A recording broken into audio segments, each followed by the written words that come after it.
Человеком с пониженной самооценкой легче манипулировать, им легче управлять, использовать в собственных интересах.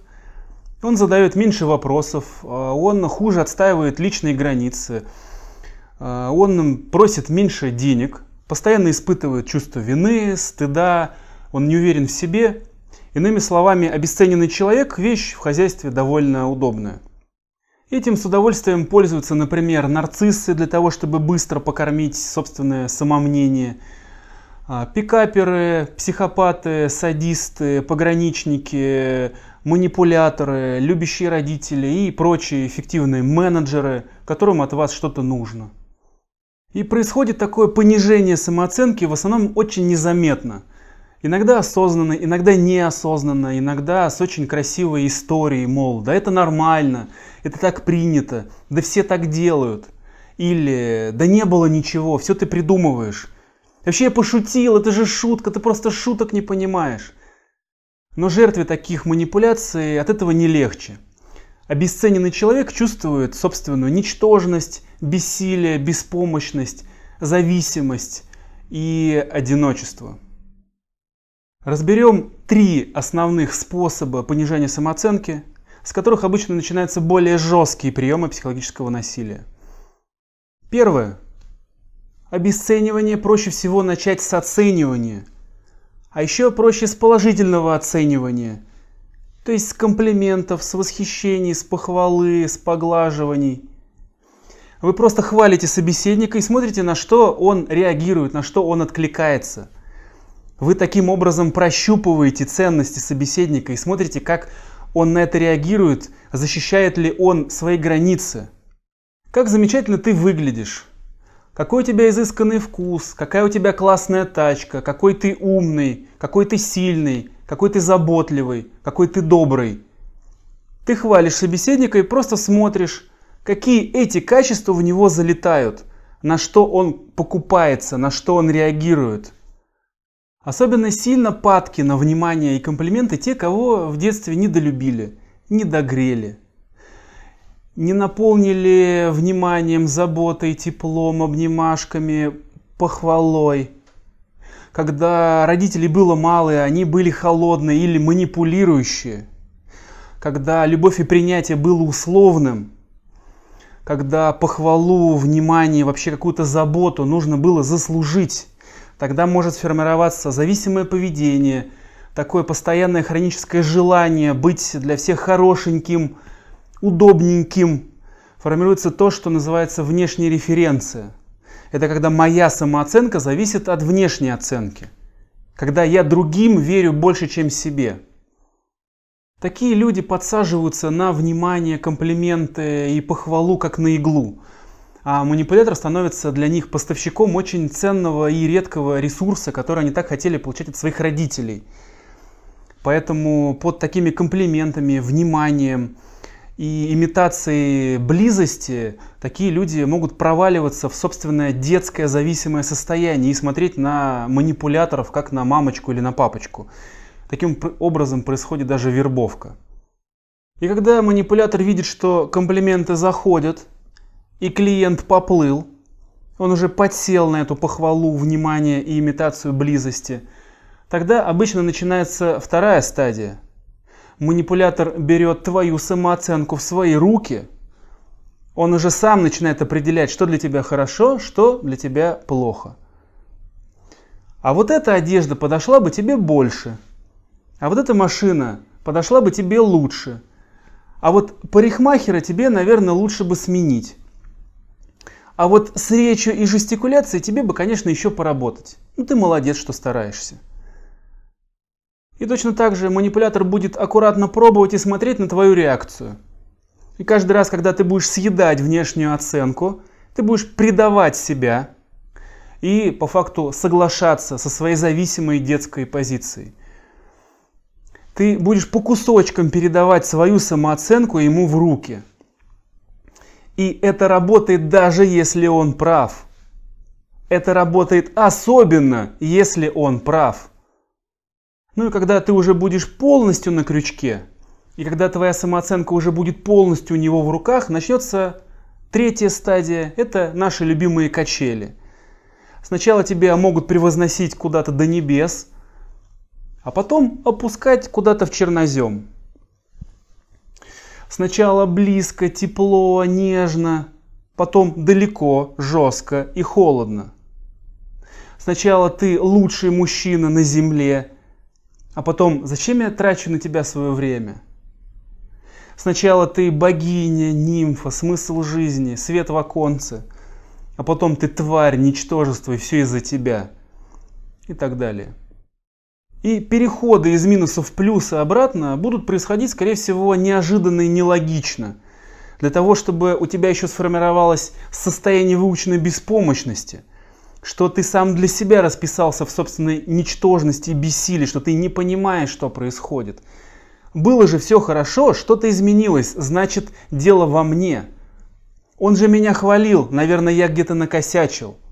Формируется то, что называется самогазлайтинг, где я уже сам сомневаюсь в собственном рассудке. И это работает незаметно, как окно Авертона. То есть ты в определенный момент оказываешься в состоянии зависимости, обесцененности, беспомощности. И совершенно непонятно, как ты туда попал.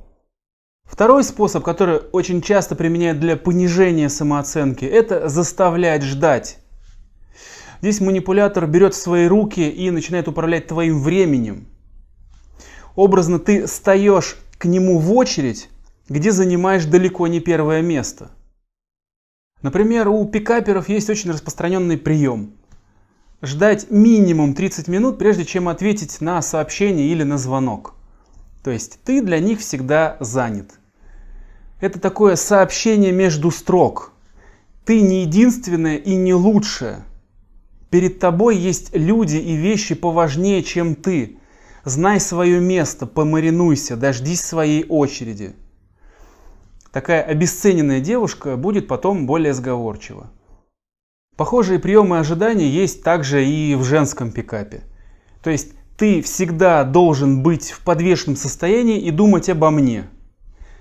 Ты всегда должен сомневаться, терпеть, ревновать, надеяться и ждать. У некоторых даже формируются такие привычки постоянно опаздывать, пропадать или организовывать конкуренцию за себя. В отношениях таким образом может начинаться нарушение личностных границ и такое тихое незаметное сползание в токсичные зависимые отношения и даже в психологическое насилие. Начинаться, конечно, все это будет опять с конфетно-букетного периода, с ханимун и, может быть, даже с вербовки. Но потом твои личные границы будут отъедаться по сантиметру.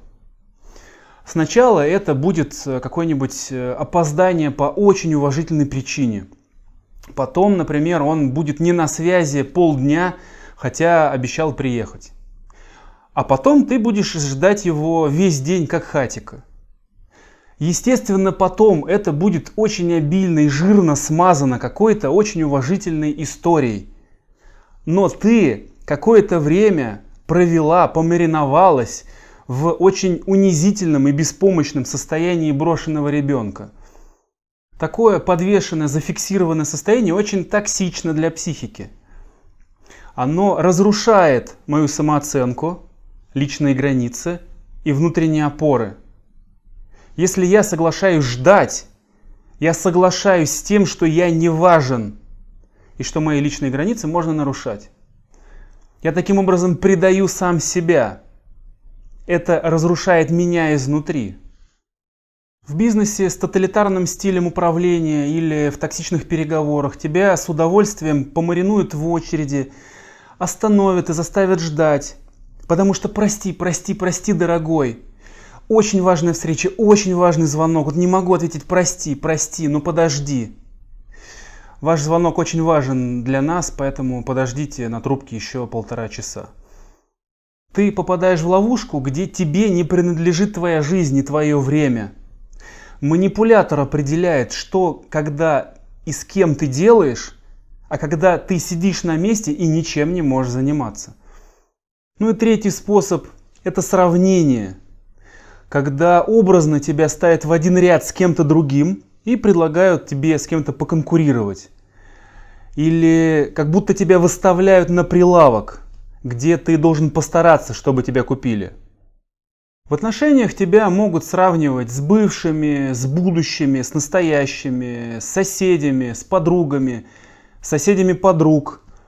Вот у Зинки-то муж не такой скупой, и машину обновил ей, и отдыхать ее отправил. А вот у меня бывшая в постели вообще огонь была. Но ты тоже молодец, тоже стараешься, молодец. А вот мама мне лучше готовила и хвалила меня всегда. Или, например, а мне на день рождения папа подарил квартиру. А чего добился ты? Это могут быть сравнения с коллегами, с конкурентами, с мифическими существами.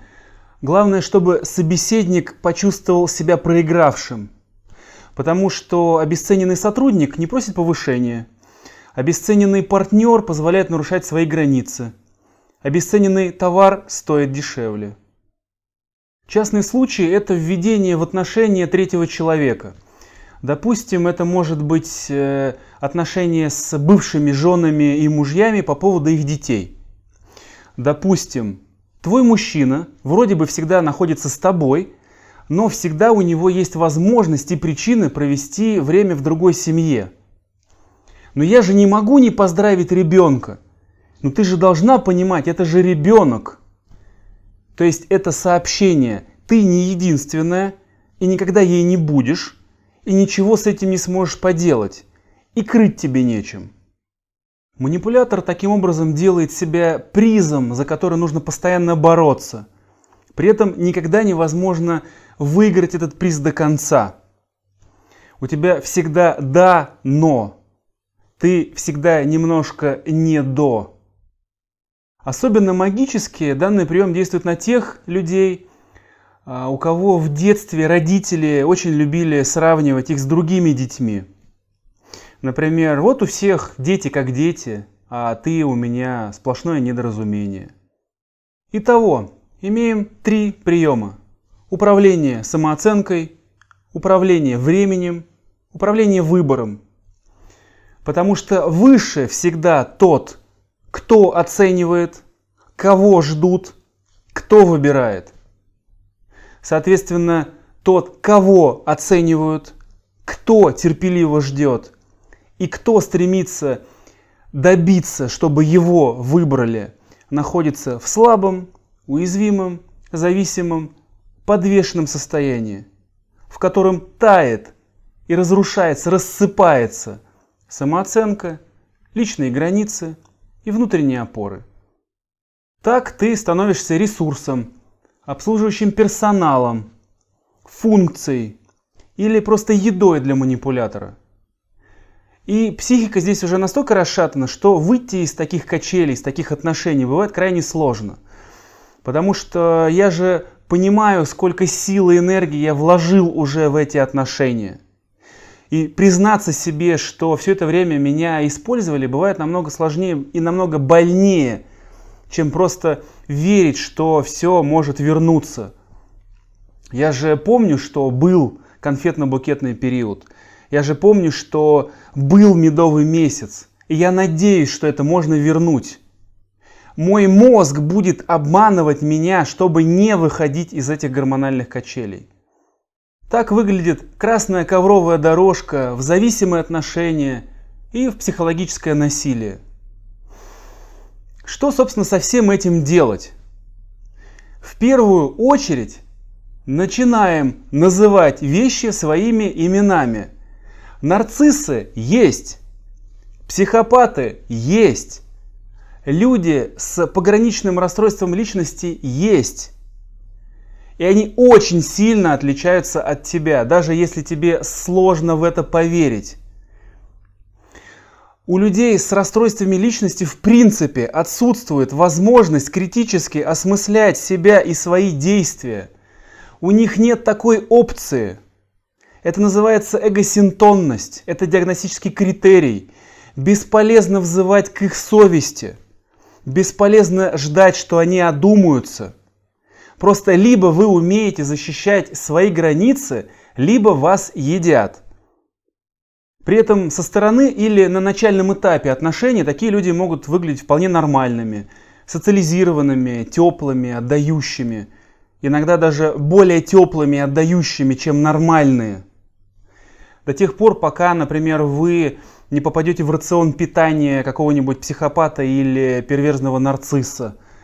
Или, например, пока вы не окажетесь глубоко на крючке.